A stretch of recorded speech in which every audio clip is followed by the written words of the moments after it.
తోనే సాధ్యమవుతుందని చెప్పి ఆలోచించి ఈరోజు ఆర్ఎస్ ప్రవీణ్ కుమార్ గారు మా పార్టీలో జాయిన్ అయినందుకు వారికి హృదయపూర్వకంగా వారికి స్వాగతం పలుకుతూ అభినందిస్తూ,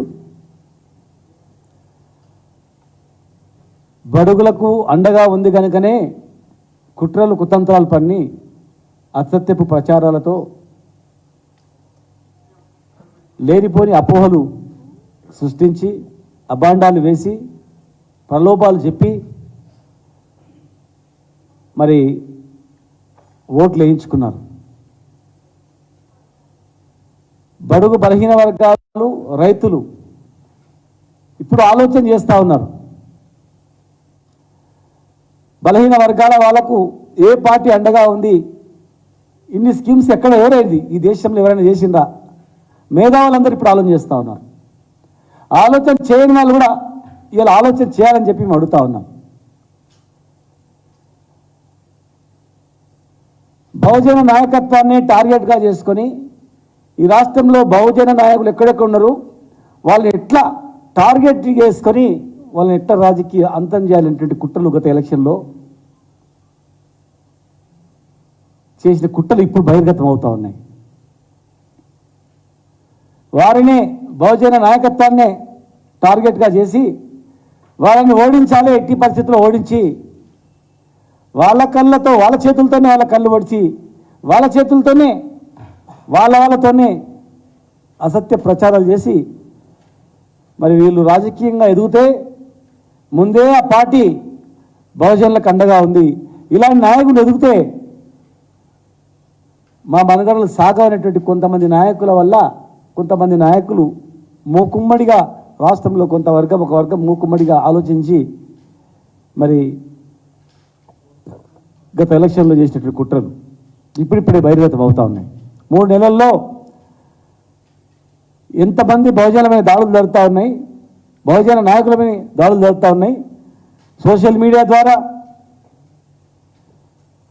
పోలీసుల ద్వారా, నాయకుల ద్వారా ఎన్నో రకాలుగా అవమానపరుస్తూ, భయభ్రాంతులకు గురి చేస్తూ, భయపెడుతూ ఈరోజు జరుగుతూ ఉంది.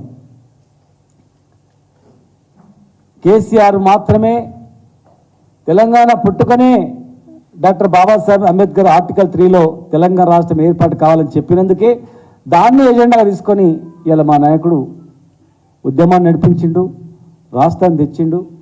తెచ్చిన రాష్ట్రంలో లోతుగా విశ్లేషిస్తే పేద రైతుల నుంచి మొదలుకుంటే ఈ దేశంలో అత్యంత పీడిత వర్గాలైనటువంటి ఈ వర్గాలు ఆర్థికంగా సామాజికంగా ఎదగాలి, రాజకీయంగా ఎదగాలని చెప్పి ఎన్నో రిజర్వేషన్ మార్కెట్ యార్డ్ నుంచి మొదలుకుంటే నామినేటెడ్ పోస్టుల నుంచి మొదలుకుంటే ఎన్నో రిజర్వేషన్లు కల్పించి రాజకీయ భవిష్యత్ political power is master key అనేటువంటి అంబేద్కర్ సూచనల ప్రకారం మరి ఆ పొలిటికల్ కీ వైపు నడిపించిందే బీఆర్ఎస్ పార్టీ, కేసీఆర్ గారు.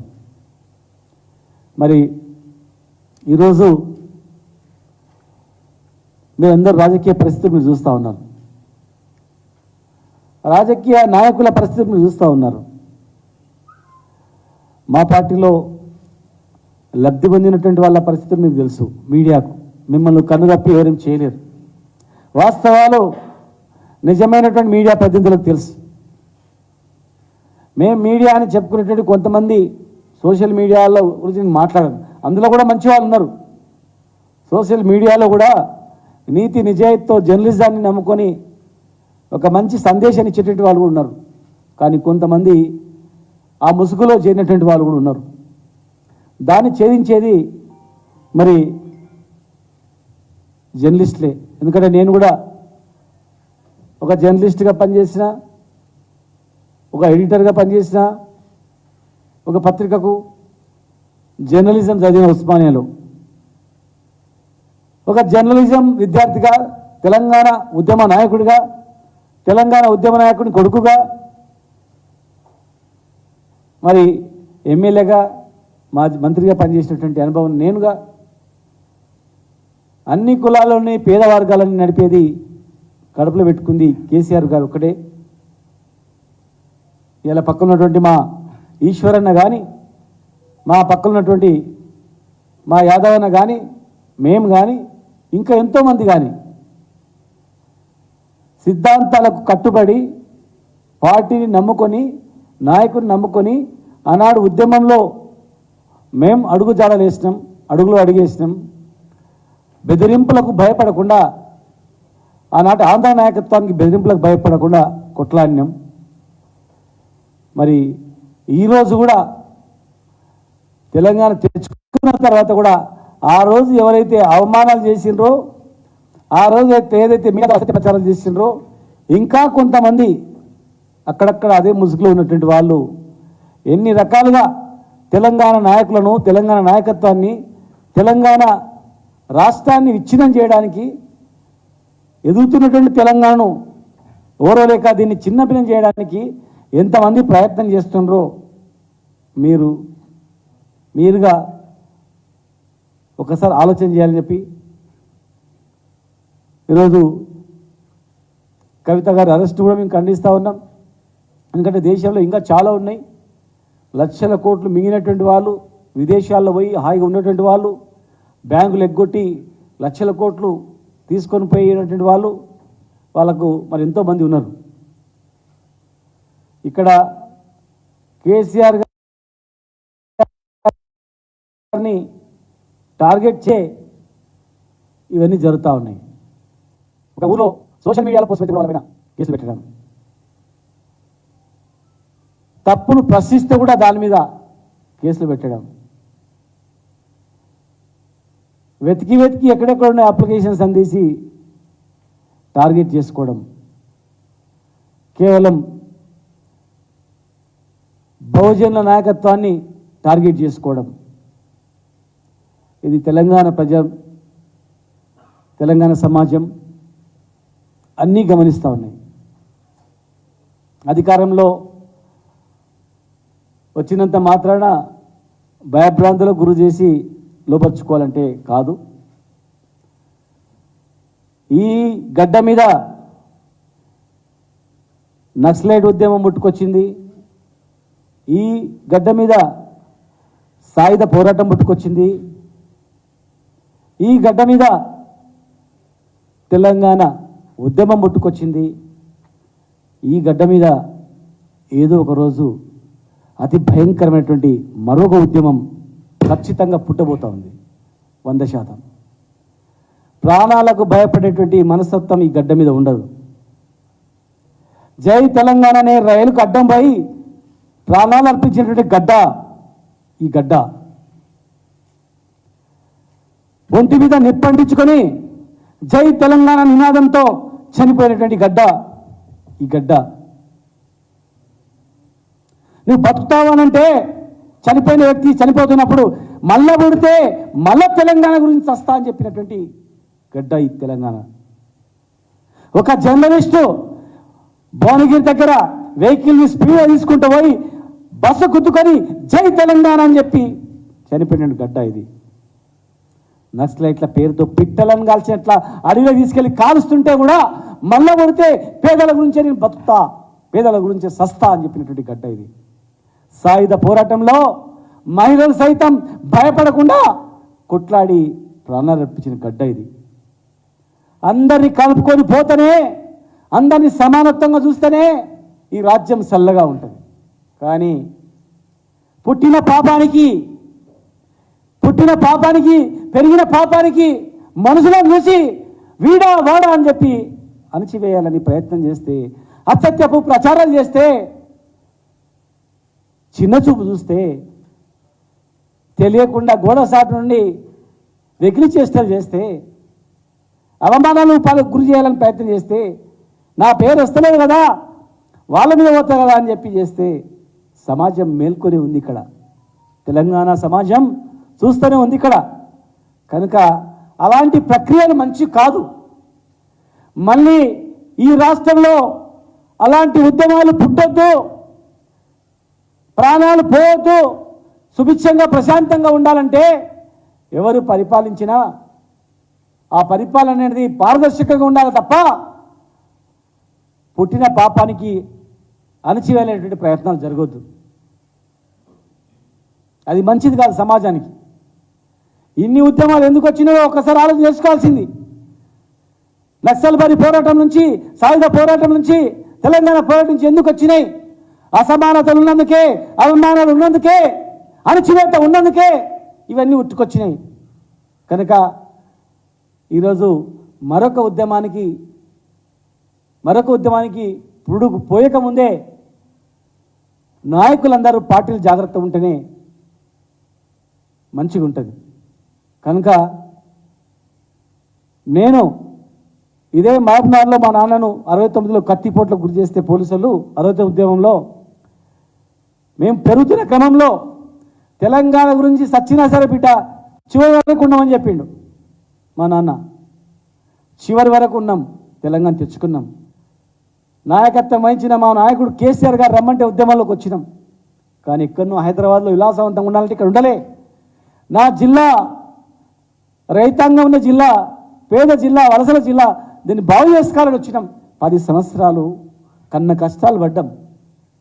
ఎన్ని అసత్య ప్రచారాలు, ఎన్ని బూటక మాటలు, ఎన్ని రకాలుగా చేసినా ప్రజలు నమ్మి ఓట్లు వేసిన మళ్ళీ నెక్స్ట్ 5 సంవత్సరాల తర్వాత మేమే అధికారంలోకి వస్తాం. మళ్ళీ నెక్స్ట్ 5 సంవత్సరాల తర్వాత మేము గెలుస్తాం. ఖచ్చితంగా మిగతా పనులు పూర్తి చేసుకున్నాం. మిగతా పనులు పూర్తి చేసుకొని నన్ను నమ్ముకున్న వాళ్ళను, నా జిల్లాను, నా కాన్స్టిట్యూన్సీని బాగు చేసుకోవాలని ముందుకు పోతా ఉన్నాం. ఎన్ని బెదిరింపులు, ఎన్ని కేసులు, ఎన్ని ఇబ్బందులు, ఎన్ని అవమానాలు చేయాలని, మీడియాలను అడ్డం పెట్టుకొని అవమానాలు చేయాలన్నా, కొంతమంది మీడియాను పెట్టుకొని అసత్య ప్రచారాలు చేయాలన్నా, అలాంటి వాళ్లకు ఏదో ఒక రోజు తప్పదు, పరాభవం తప్పదు. అలాంటి వ్యక్తులకు ఏదో ఒక రోజు తెలంగాణ ప్రజానీకం చీత్కారం తప్పదు. ఏదో రాబోయే మరో ఉద్యమంలో ఖచ్చితంగా మాడి మసైపోతారు అలాంటి వాళ్ళు తప్ప బయట మాత్రం పడరు. కనుక ఈరోజు మా పార్టీ పేదల పార్టీ, అన్ని కులాలను కలుపుకోే పార్టీ. ముఖ్యంగా ఈ ప్రాంతంలో పీడిత వర్గాలైనటువంటి బహుజనులు ఉన్నటువంటి రక్షణగా ఉన్నటువంటి వాళ్ళకు రక్షణ ఉన్నటువంటి పార్టీ. బీఆర్ఎస్ అంటేనే బహుజన రాష్ట్ర సమితిగా, బహుజనులకు రాష్ట్ర అండగా, అన్ని వర్గాలను కలుపుకోే పార్టీగా ఉంటుందనే ఉద్దేశంతోనే ఈరోజు ప్రవీణ్ కుమార్ గారు రావడం జరిగింది. ఖచ్చితంగా 100 రోజుల పాలన అయింది.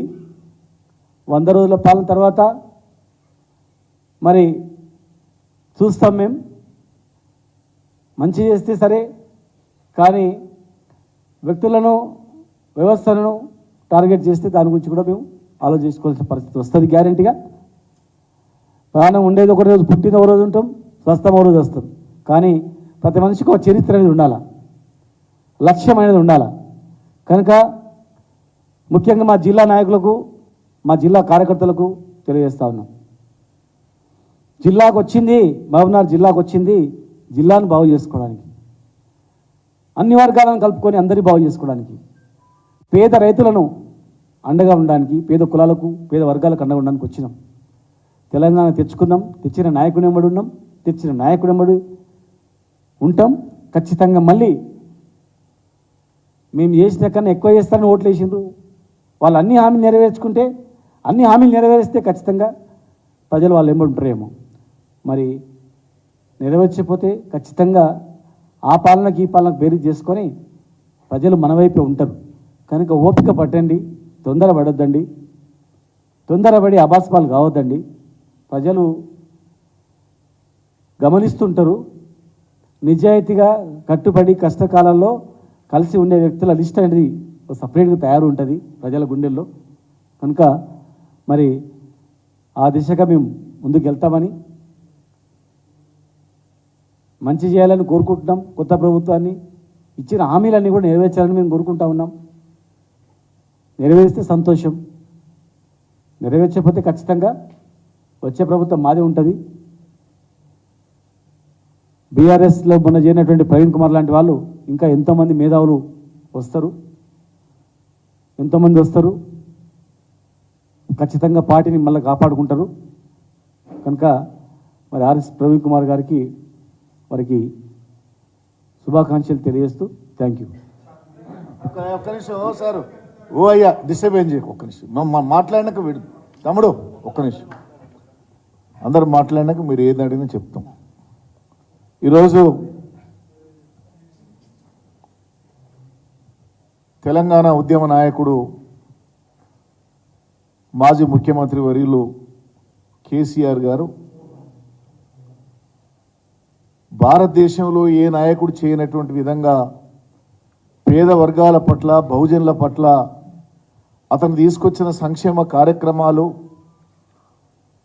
ప్రజలకు అందించినటువంటి పరిపాలన బ్రహ్మాండంగా ఉందని చెప్పి బహుజన నాయకుడే ప్రవీణ్ కుమార్ గారే కేసీఆర్ గారి పరిపాలన మెచ్చుకొని బహుజన నాయకత్వాన్ని ప్రోత్సహిస్తున్న కేసీఆర్ నాయకత్వంలోనే పేదలకు మేలు జరుగుద్దని చెప్పి మా బీఆర్ఎస్ పార్టీకి వచ్చిన సందర్భంగా వారిని తీసుకొని వారికి ఇంత పెద్ద పార్టీ ప్రధాన కార్యదర్శిగా కూడా వారిని నియమిస్తామని చెప్పడం పట్ల బీఆర్ఎస్ పార్టీ పార్లమెంటు సభ్యునిగా కేసీఆర్ గారికి ప్రత్యేక ధన్యవాదాలు తెలియజేస్తూ ఉన్నాను. ముఖ్యంగా మొదల నుంచి కూడా తెలంగాణ వచ్చిన తర్వాతనే అటు ఎస్సీలకు కానీ, బలహీన వర్గాలకు కానీ, పేద వర్గాలకు కానీ, ఉన్నత వర్గాల్లో ఉన్నటువంటి పేదలకు కానీ మేలు జరిగిందని ఈ సందర్భంగా మీకు మనవి చేస్తూ ఉన్నాం.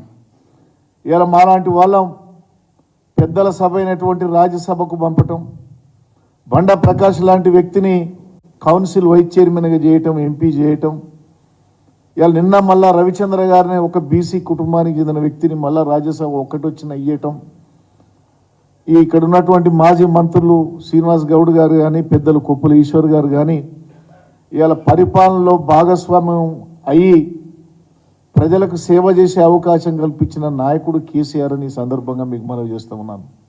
అందుకనే గత తెలంగాణ కేసీఆర్ పరిపాలనను, ఈ 100 రోజుల కాంగ్రెస్ పరిపాలనను ప్రజలు చూస్తున్నారు. ఆచరణ సాధ్యంగానే హామీలు ఇచ్చినటువంటి కాంగ్రెస్ పార్టీ రేవంత్ రెడ్డి గారి పరిపాలనను చూస్తున్నాం. ఏమన్నా మాట్లాడితే దౌర్జన్యంగా దబాయించి మాట్లాడటం, ఒక మంత్రి ఏమో అయ్యా రైతు బంధు రావట్లేదని అడిగితే చెప్పు తీసుకొని కొడతాం ఎవర్రా రైతు బంధు అడిగేటట్టు మాట్లాడటం, పొలాలు ఎండిపోతున్నాయి కాలువలకు నీళ్ళు ఇవ్వండి అంటే దేవుడే దిక్కని చెప్పి మంత్రులు మాట్లాడే పరిస్థితి దిగజారింది. ముఖ్యమంత్రి స్వయంగా పరిపాలన గురించి పట్టించుకోక మాట్లాడితే బొంద పెడతాం, 10 ఫీట్లు లోబడి చేస్తాం, కత్తెర తీసుకొని కత్తిరిస్తా, పేగులు మెడకేసుకొని తిరుగుతా అనేటువంటి నీచ భాషకు ఒక ముఖ్యమంత్రి దిగజారే పరిస్థితి వచ్చింది. ఈ దేశ చరిత్రలో ఏ ముఖ్యమంత్రులు ఇంత దుర్మార్గం మాట్లాడేటువంటి తీరు లేదు. ప్రజాస్వామ్యంగా ఎన్నికైనటువంటి వ్యక్తులు ఈ రకంగా బజారు వ్యక్తుల కంటే అధ్వానంగా మాట్లాడేటువంటి పరిస్థితికి దిగజారిండ్రు. ఎందుకంటే మాకు 5 సంవత్సరాల కోసం ప్రజలను మోసం చేసి హామీలు ఇచ్చి గెలిచినాం, మమ్మల్ని ఎవరేం చేయలేరు ఏదన్నా అనేటువంటి దురహంకారం వీళ్ళకు ఉన్నదని సందర్భంగా మీకు తెలియజేస్తున్నాం. అయ్యా మేము చెప్పినాం, మా నల్గొండ జిల్లాలో నాగార్జున సాగర్ ఎడవకాలం కింద 4.5 లక్షల ఎకరాలు పంట ఎండిపోయే పరిస్థితి వచ్చింది. మీ కర్ణాటక ప్రభుత్వం, మీ కాంగ్రెసే ఉంది, వారిని అడిగి ఒక 10 టీఎంసీల నీళ్ళు తెచ్చి ఇలా ఏఎంఆర్ కింద కానీ, ఎడవకాలువ కింద కానీ నీళ్లు, సాగునీరు, త్రాగునీరు లేదయా ఏమని చెప్తే పట్టించుకునే నాదుడు లేడు. దేవుడే దిక్కు అంటున్నారు. దేవుడే దిక్కైతే ఈ ముఖ్యమంత్రి ఎందుకు, ఈ మంత్రులు ఎందుకు, ఈ ప్రభుత్వం ఎందుకు? ఓ పక్క కాళేశ్వరం ప్రాజెక్టులో 1-2 పిల్లర్లు వింగిన సందర్భాన్ని తీసుకొని రాజకీయం చేసి అక్కడంగా నీళ్లు ఇచ్చే పరిస్థితి ఉన్నా ఇవ్వకుండా మా తుంగతుర్తి, సూర్యాపేట, కోదాడ ప్రాంతంలో 2.5 లక్షల ఎకరాలు ఎండిపోయే పరిస్థితి ఇచ్చిండ్రు. ఇవాళ ఎక్కడికి పోయినా పరిపాలన గురించి వదిలిపెట్టిర్రు. పదవుల కోసం, లేకపోతే పార్లమెంట్ ఎన్నికల్లో ఏం చేయాలి, నామినేటెడ్ పదవులు ఎట్లా తెచ్చుకోవాలి, ఢిల్లీకి సలాములు కొట్టి గులాములమయ్యి ముడుపులు ఎట్లా చెల్లించాలనేటువంటి పనులనే కాంగ్రెస్ నాయకులు ఉండు తప్ప తెలంగాణ ప్రజలను పట్టించుకునే పాపన పోలేదని ఈ సందర్భంగా మీకు మనవి చేస్తున్నాం. నిజమే కేసీఆర్ గారు అన్నది, ప్రజలను మోసం చేసి ఇవాళ కాంగ్రెస్ పార్టీ నాయకులు. ఆనాటి పరిపాలన ఎట్లుండే, ఇవాళ పరిపాలన ఎట్లా ఉంది? మేము నికాసైన గ్రామీణ ప్రాంతాల్లో ఉండేటువంటి వ్యక్తులం. కేసీఆర్ ప్రవేశపెట్టినటువంటి ఉచిత విద్యుత్ కానీ, రుణమాఫీ కానీ, రైతు బంధు కానీ, రైతు బీమా కానీ, కళ్యాణ లక్ష్మి కానీ, ఈ పథకాలన్నీ అసలు వస్తాయా రావా? వీళ్ళు ఇచ్చిన కొత్త హామీలేమో కానీ పాత వాటిని నడుపుతారా? 2000 పింఛనನ್ನು ఇస్తారా వీళ్ళు ఇయరా అనేటువంటిది అలా ప్రజల్లో భయం పట్టుకునే పరిస్థితి వచ్చింది. తప్పు చేశాం, గ్రహపాటో పొరపాటో కాంగ్రెస్ పార్టీకి ఓటేసి గెలిపించినందుకు ఇలా శిక్ష అనుభవించే పరిస్థితి ఇస్తున్నారని చెప్పి ఇలా ప్రజలు బాధపడుతున్నారు.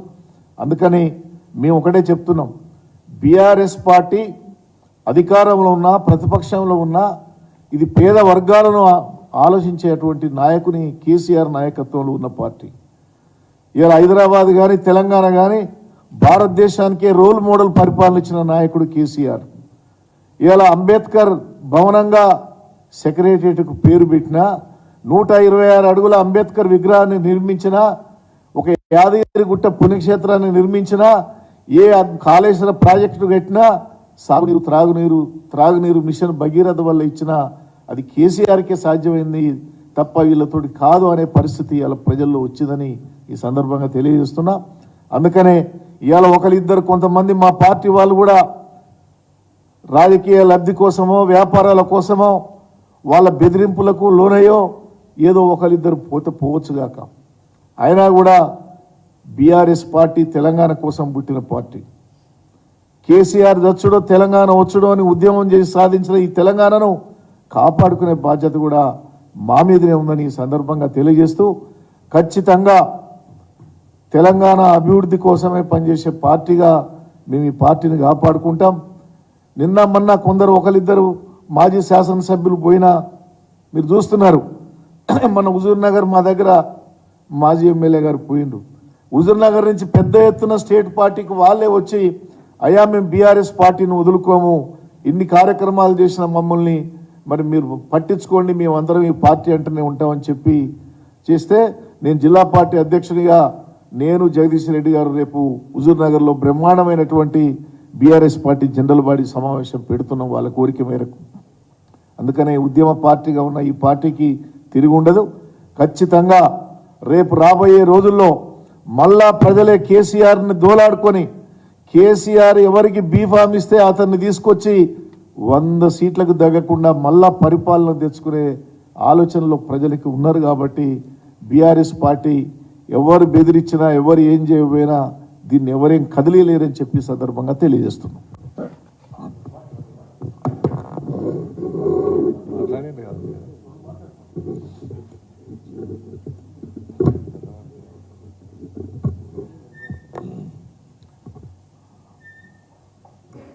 తెలంగాణ రాష్ట్రంలో కాంగ్రెస్ ప్రభుత్వం అధికారంలోకి వచ్చిన తర్వాత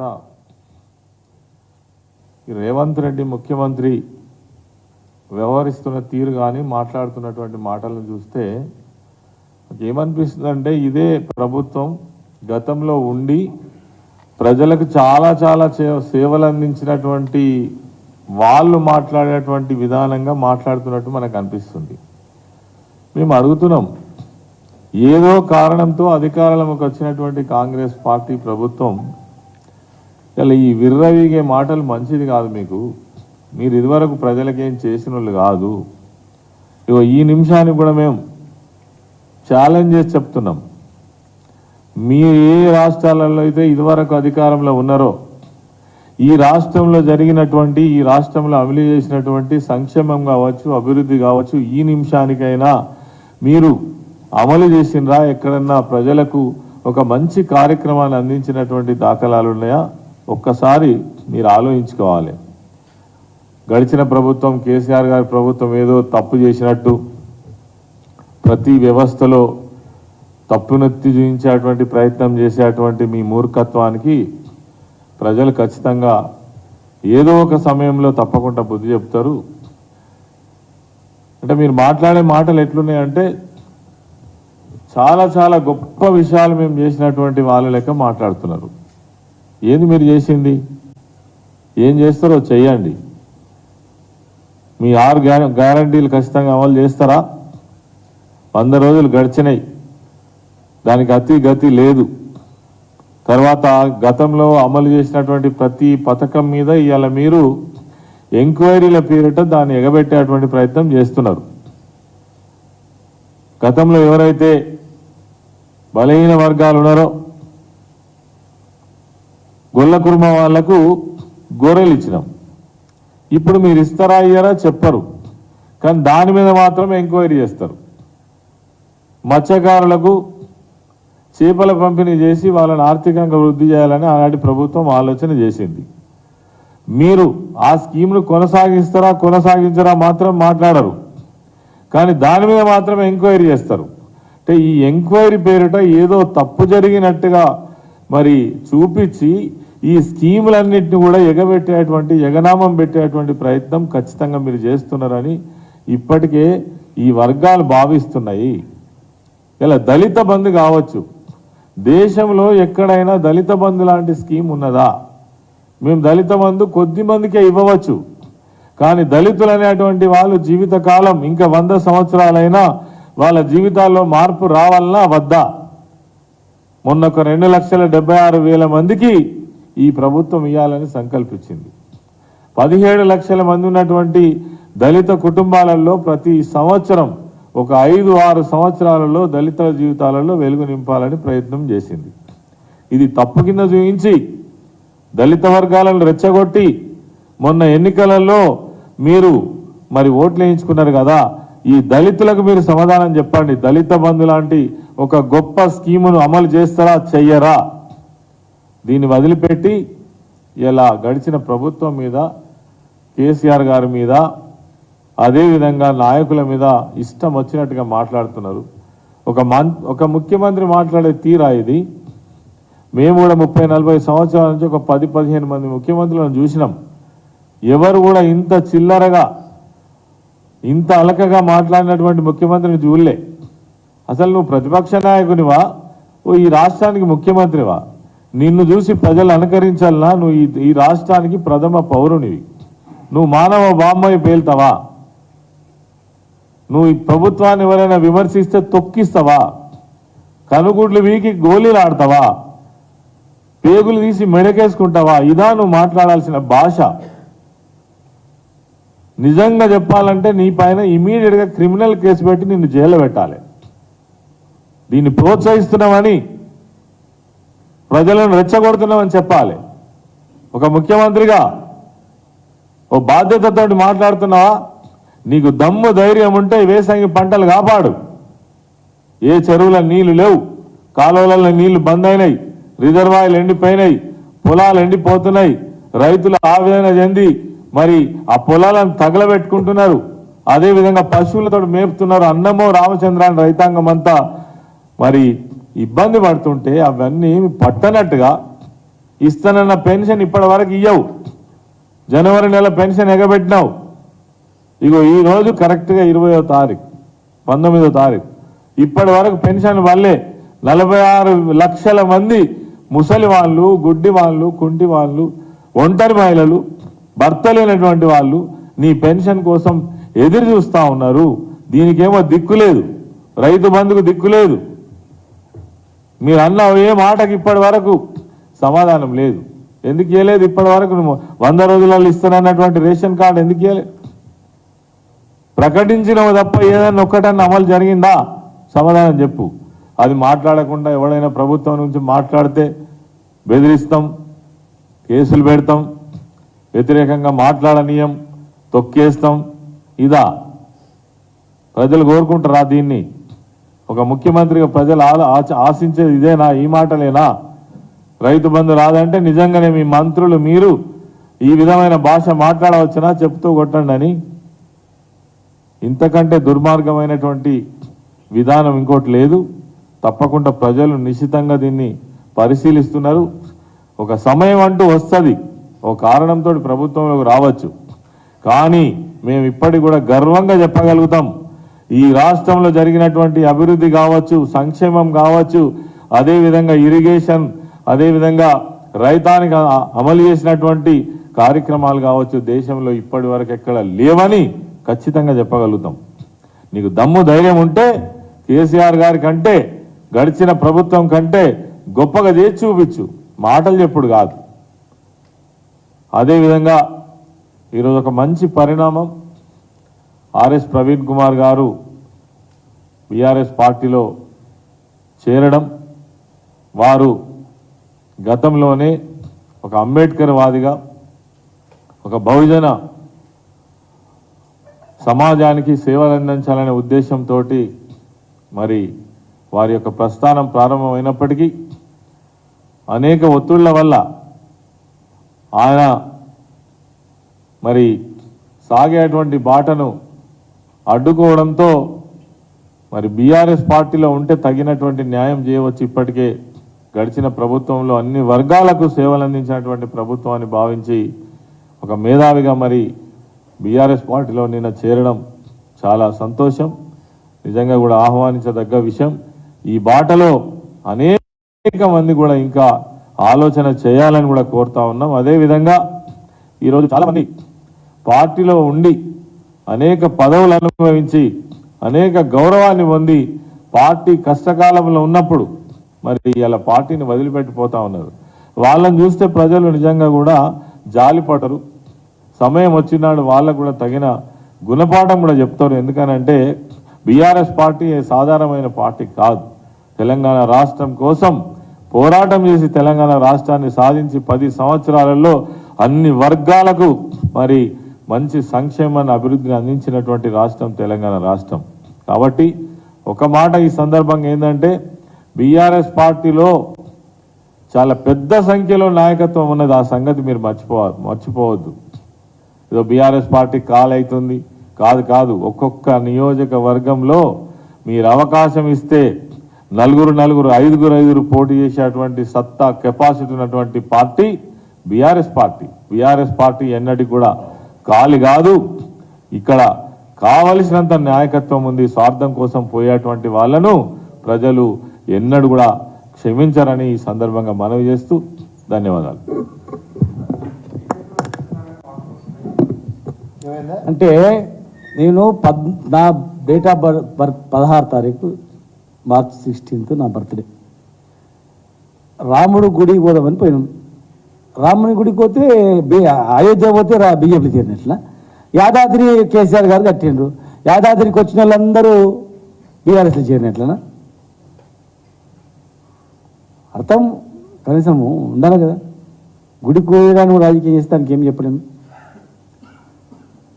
మా కాన్స్టిట్యూన్సీలో మా జిల్లాలో కొందరు డబ్బులకు కొనుక్కుంటున్నారు, కొందరు భయపెట్టి లొంగ తీసుకుంటున్నారు.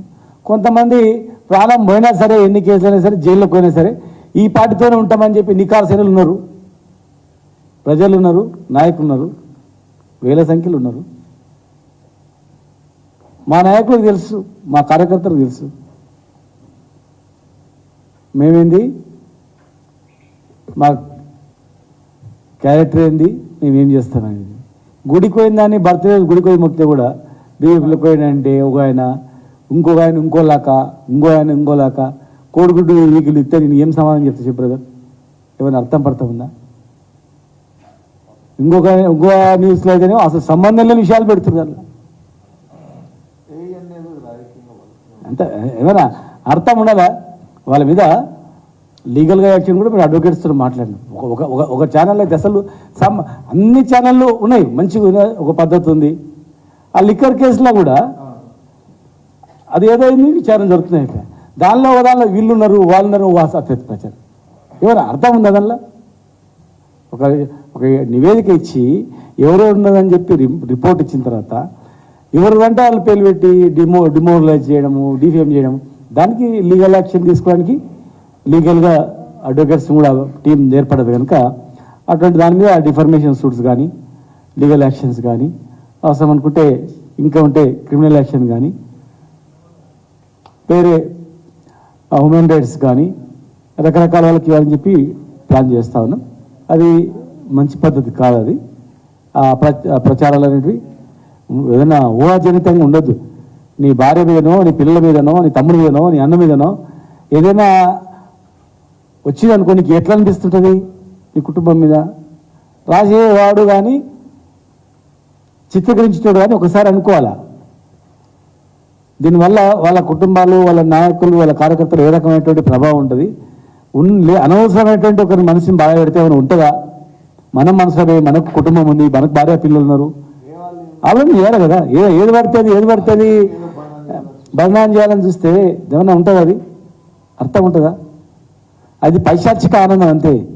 కానీ అది మళ్ళీ వాళ్ళకు కూడా వాళ్ళ కుటుంబాలకు కూడా పునరావృతం అవుతుంది, జరుగుతుంది.